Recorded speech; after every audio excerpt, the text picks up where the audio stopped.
이번 시간에는 창세기 20장 같이 공부하시겠습니다. 창세기 20장은 사실은 복음을 다루고 있는 책이기 때문에 굉장히 좀 나눌 것이 많은 부분이다라는 생각이 듭니다.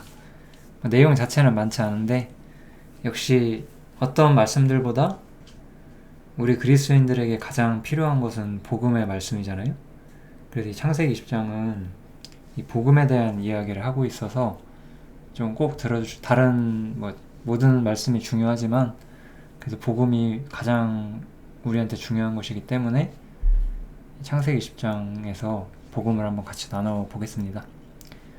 이것을 이야기를 할 때 21장까지 같이 이야기를 할 건데 이제 20장과 연결 지어서 21장의 일부분만 이야기를 할 거고 이제 21장에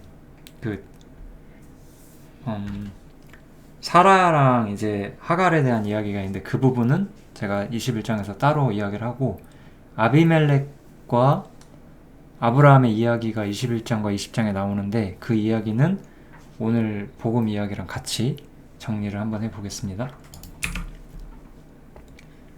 우리가 창세기 20장에서 볼 수 있는 건 이제 아브라함의 연약함이에요.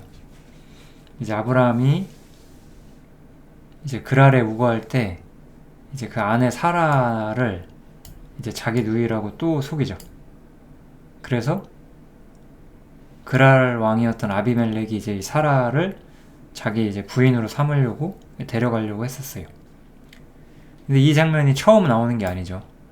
이 장면이 여기서 처음 나오는 게 아니라 우리 성경 창세기 12장에 보면은 12장에서도 아브라함이 가나안 땅에 올라갔다가 이제 그 땅에 이제 가뭄이 있어서 그 애굽으로 내려가게 됐을 때 이제 애굽 사람이 그대를 볼 때에 이제 나는 죽이고 그대는 살릴 것 같으니까 나의 누이라고 해라 이렇게 핑계를 대는 부분이 나와요. 이거는 이제 불신앙이고 연약함이죠. 우리는 다 연약한 부분들이 있는 사람들이고 아브라함도 우리와 같은 성정을 가진 사람이니까 충분히 연약함을 보일 수 있다 그렇게 생각이 듭니다. 아무튼 연약함을 언제나 핑계대서는 안 되는 것이지만 어쨌든 우리는 이 아브라함의 연약함 때문에 나타나는 사건 두 가지를 여기서 볼 수가 있어요. 20장에서 한 번, 12장에서 한 번. 근데 이 사건이 이제 두 번이나 기록됐다는 것을 우리가 기록만 두 번 된 게 아니죠. 이 사건이 두 번이나 있었다는 거죠. 이거를 주님께서 우리한테 말씀하시는 것에 대해서 우리가 이제 관심을 가질 필요가 있어요. 근데 이거를 우리가 다시 한번 생각을 해봐야 되는데 이게 이제 창세기 17장이거든요. 이제 우리가 창세기 12장부터 한번 정리를 해보면 여기서 우리가 12장, 17장, 그래서 20장 이렇게 세 가지를 이야기를 했잖아요. 그래서 우리가 12장을 다시 이야기를 해보면 12장에서 이제 하나님께서 복에 대한 예언을 하시죠. 이제 많은 자손을 얻고 땅을 얻고 기업을 얻을 거라는 거. 그 이야기를 했어요. 그랬는데 이제 실패를 하는 거잖아요. 이 복에 대한 이야기를 들었음에도 불구하고 이제 실패를 하고 사라를 팔아먹으려고 한 거죠.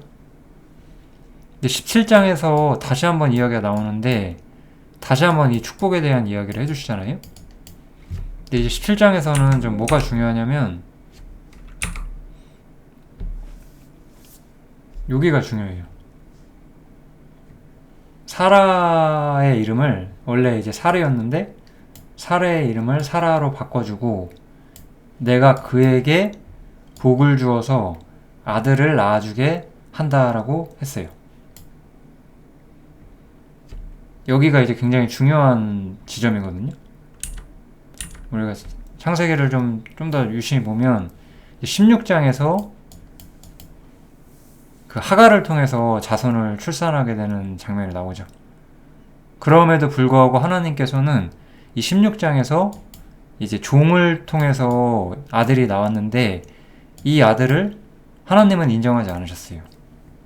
그래서 이번엔 너의 종이 아니라 너의 정실 부인 사라를 통해서 자식을 줄 것이다 라고 다시 한번 예언을 하시는 거예요. 여기서는 이제 사라가 자식을 낳는다는 게 중요한 거거든요.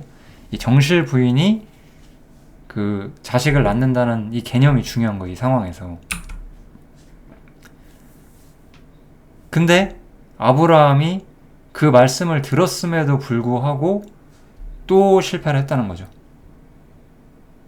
연약함을 보였고 하나님의 약속을 단단하게 붙들지 못했던 것 같아요.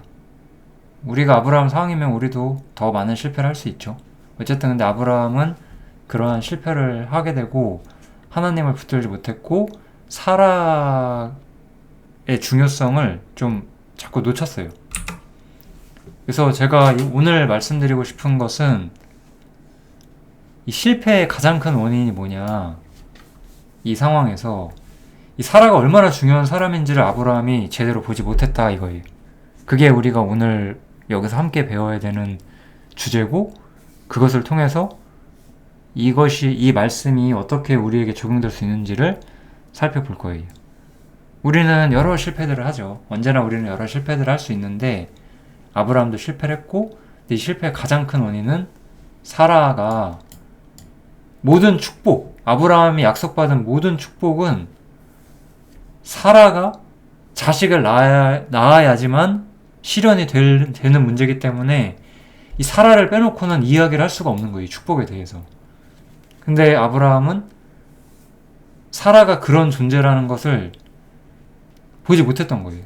하나님께서 사라를 얼마나 중요하게 생각하고 사라가 하나님께서 아브라함에게 약속한 모든 약속이 성취되기 위한 아주 중요한 그런 통로가 되는 사람인데 아브라함은 사라가 그렇게 중요하다는 것을 몰랐다는 거죠. 그래서 창세기 17장에 보면 이 얘기가 나오잖아요.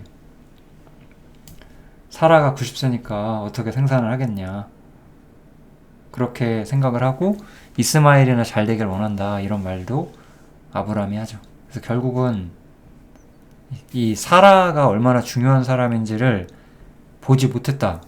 이것이 이제 이 국면, 이 두 가지 실패, 아브라함이 그 사라를 자꾸 팔아먹으려고 했던 이 사건들의 가장 중요한 국면이 사라의 중요성을 몰랐다는 거예요.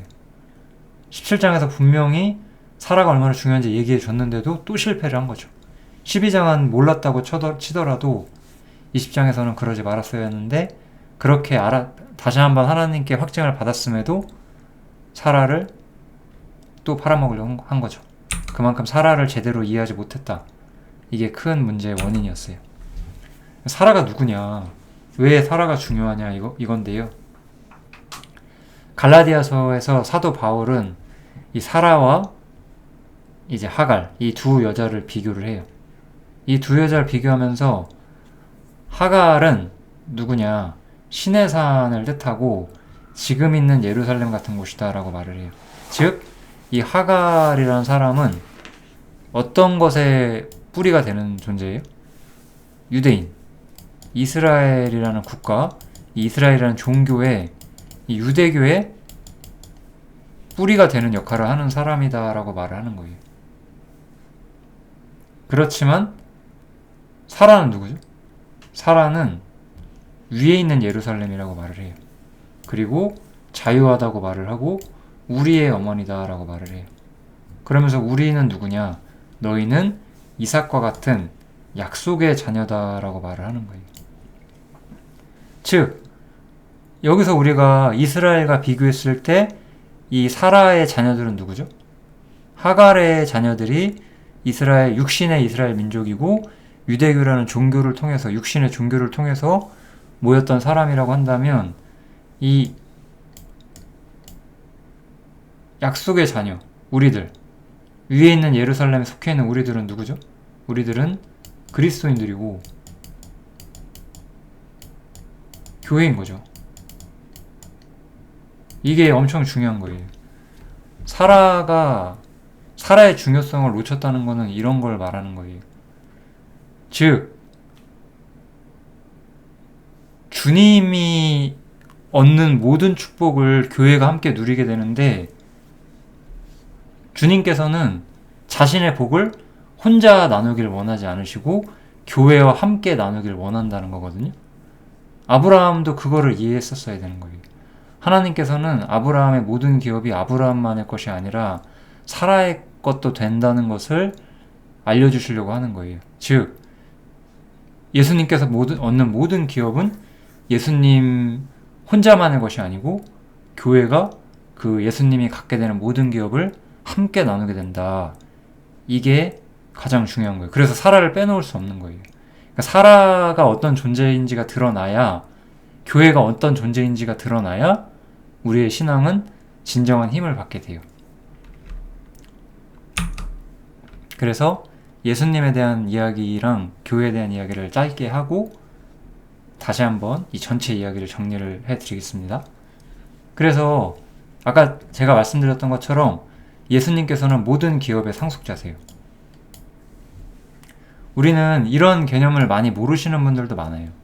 그냥 예수님이 십자가에 달리셔서 내가 지옥에 안 간다, 뭐 이렇게만 기독교를 이해하는 사람들도 많고, 그게 전부인 양 전하는 기독교인들도 많아요. 지금도 참 많이 모르는 거예요. 그런 것들은 이 성경이 무엇을 말하고 있는지, 특별히 사도 바울이 어디까지 복음을 이해하고 어떤 것들을 설명하고 있는지를 그 사람들이 제대로 본 것은 아니에요.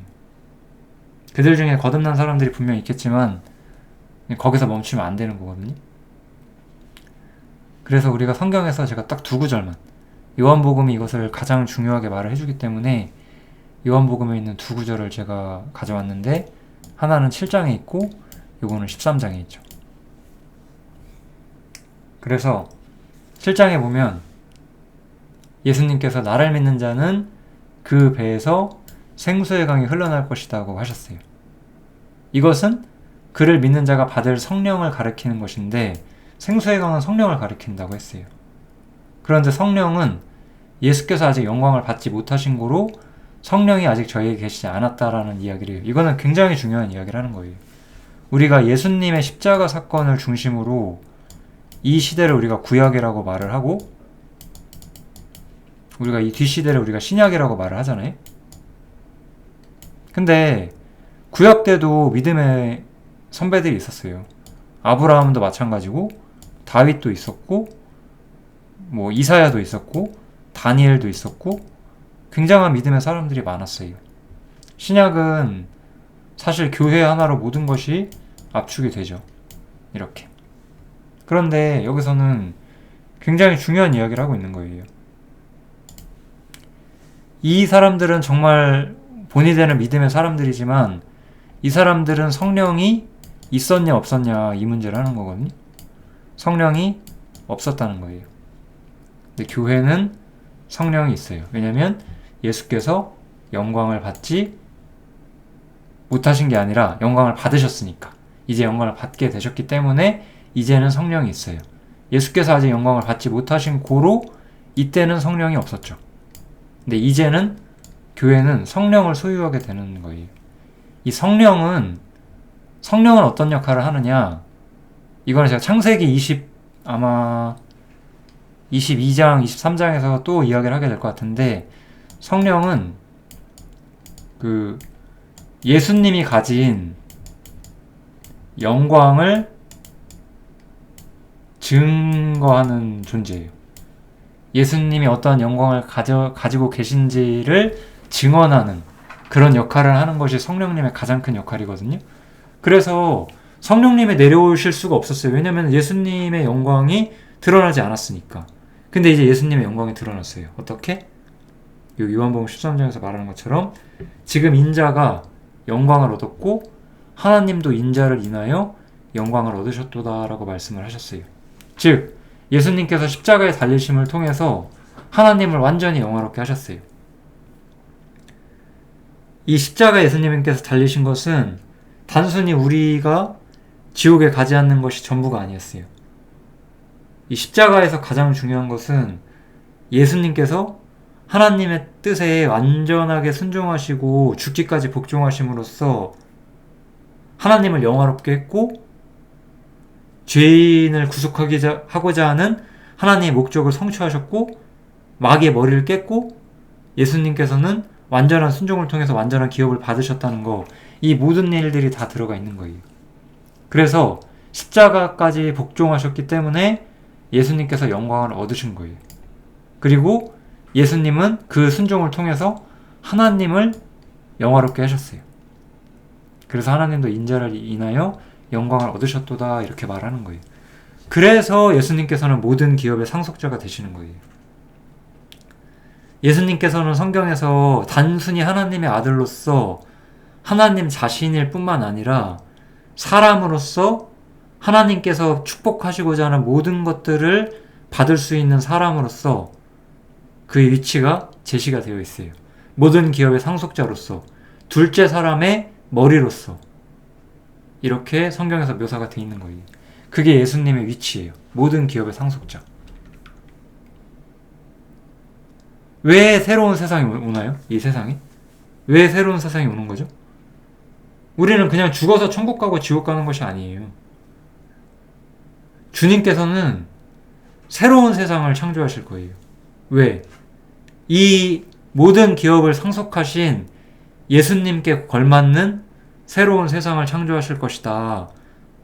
바로 그걸 말하고 있는 거예요, 성경에서.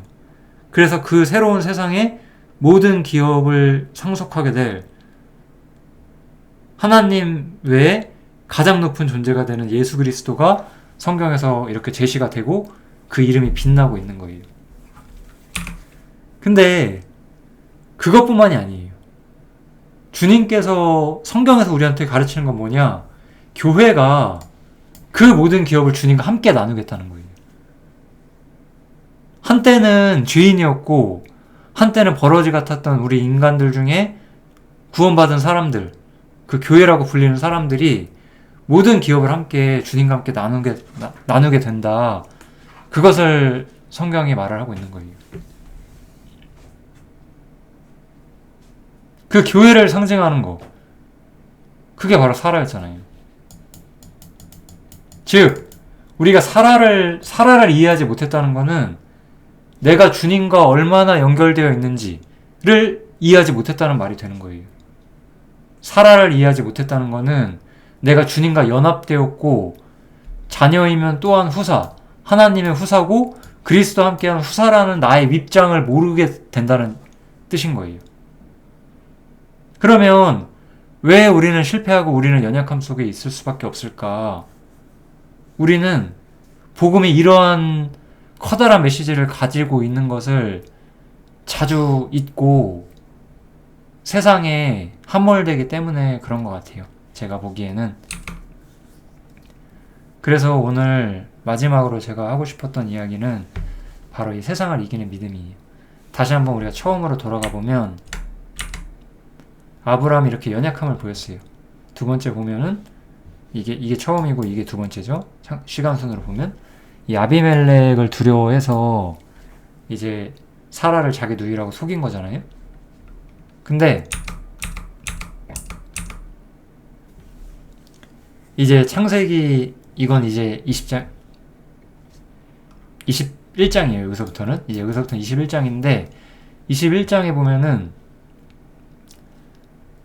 그렇게 아비멜렉이 무서워서 사라를 팔려고 했던 그 아브라함이 이제 아비멜렉을 책망을 해요. 담대함을 여기서는 갖게 되거든요. 제가 가장 주목한 장면은 이 장면이었던 것 같아요. 이번에. 왜 이 사람은 담대할 수 있었느냐? 이때는 이제 이미 이삭을 출산했어요.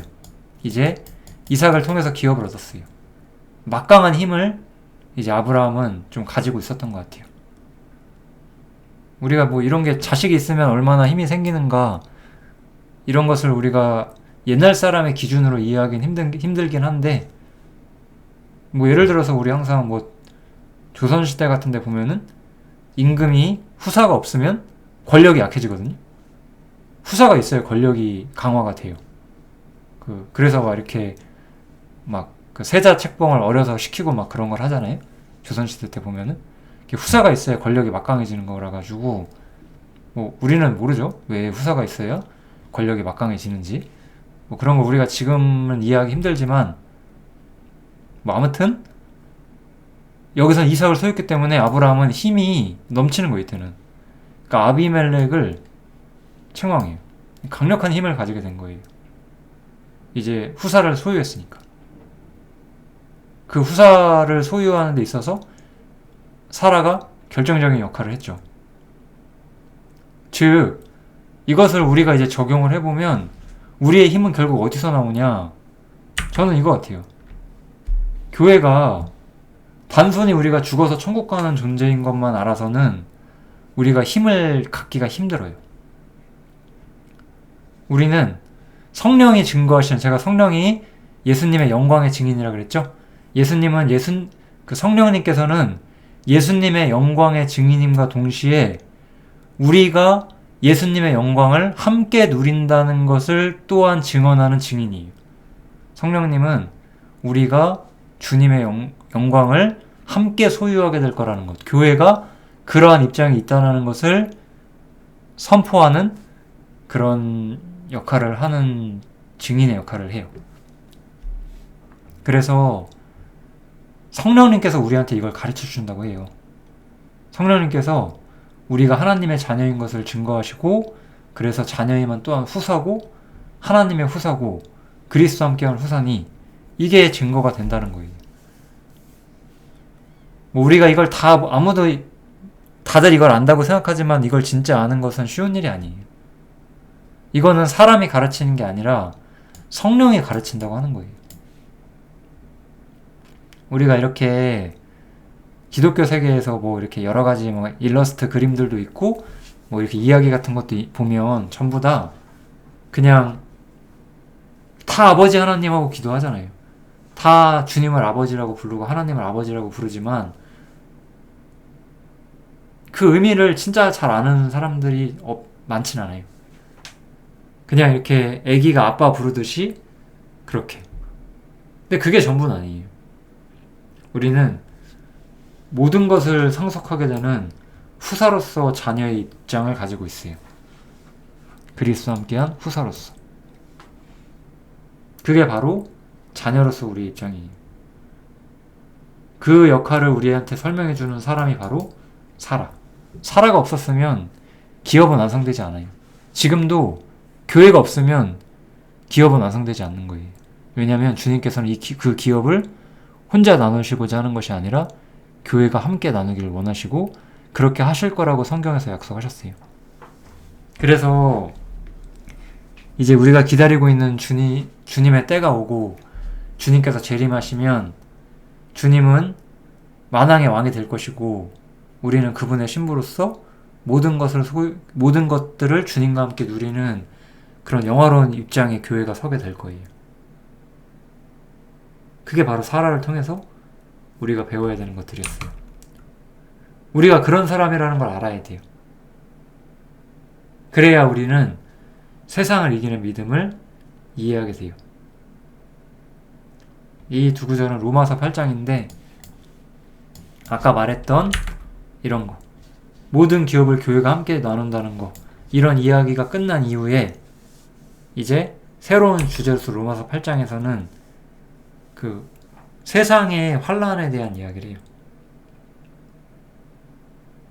누가 우리를 그리스도의 사랑에서 끊을 수 있느냐? 환란이나 공고나 핍박이나 기근이나 적신이나 위험이나 칼이랴. 이런 것들이 우리를 사랑하시고 우리를 보호하시는 주님의 사랑을 어찌하지 못한다라고 말을 하는 거예요. 우리는 이런 모든 일, 여기 앞에 나와 있는 이 모든 일에서 우리를 사랑하시는 이 때문에, 주님 때문에 우리가 넉넉히 이런 문제들을 이길 수 있다라고 말하는 거예요. 만약에 어떤 그리스도인들이 거듭나긴 했는데 이렇게 커다란 기업을 자신이 소유했고 자신이 그러한 입지에 있다는 것을 우리가 잊고 산다면 어떻게 될까요? 잊고 산다면 우리는 힘을 발휘하기 힘들 거예요. 우리가 뭐 요즘 시대에 그냥 우리 시대에 맞는 이야기를 해보죠. 우리가 어디서 환난을 겪고 칼을 겪고 위협을 겪고 뭐 기근을 안 겪을 것 같죠? 핍박받기도 쉽진 않아요. 요즘 시대에. 적신은 이제 옷이 없다는 뜻인데 우리 시대는 아무리 가난해도 옷 없는 사람 없어요. 이런 일 없잖아요. 하다못해 이 공고 다른 사람보다 약간 부족하고 약간 없는 거, 왜 이런 것들이 우리가 흔들리죠? 우리가 넉넉히 이기지 못하는 거예요. 내가 얼마나 커다란 영광을 가지고 있는지, 내가 주님 앞에서 얼마나 경이로운 입장에 있는지 내가 자꾸 잊어버리니까, 눈앞에 있는 작은 일 때문에 그 경이로운 영광이 보이지 않기 때문에 그런 거죠. 우리가 깨어있다라는 말은 눈에 보이는 작은 일보다 조금은 우리 눈에서 멀지만 확실하게 있는 것, 우리가 확고한 영광을 소유할 것이고 주님과 함께 모든 기업을 소유한다는 것, 우리가 만왕의 왕에 이어서 온 우주에서 두 번째로 높은 존재가 된다는 것, 그때가 되면 천사들도 우리들에게 고개 숙이고 무릎 꿇을 거라는 것, 이런 것들을 믿고 기대하고 그런 것들에 힘을 가지고 사는 거죠. 주님께서 우리와 함께 하시고 주님께서 우리보다 먼저 고난을 겪으셨기 때문에 우리는, 아까 여기 나오죠? 우리가 이렇게 커다란 후사기 때문에 우리가 그분과 함께 영광을 받기 위해서 고난도 함께 받는다 이거예요. 주님은 십자가의 고난을 겪으셨고 우리도 그분의 고난을 본받는 삶을 사는 게 맞을 거예요. 그 기업의 그 위대함을 공유하고 이해하는 사람이 되기 위해서 우리는 이러한 삶이 필요하다는 거죠. 이게 바로 세상을 이기는 이 믿음이고, 결국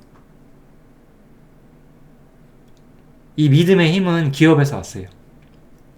그렇기 때문에 사라는 절대적으로 필요했고, 아브라함의 경우에 우리 같은 경우도 교회가 어떤 위치에 있는지, 단순히 우리가 죽어서 천국 간다 이것뿐만이 아니라 교회가 어떠한 기업을 얻는 존재로서 성경에서 예언이 되어 있는지, 우리가 어떠한 기업을 소유할 것인지를 확실히 믿고 그것이 무엇보다도 내 눈에 선명할 때 우리는 가장 힘이 있어질 것이고,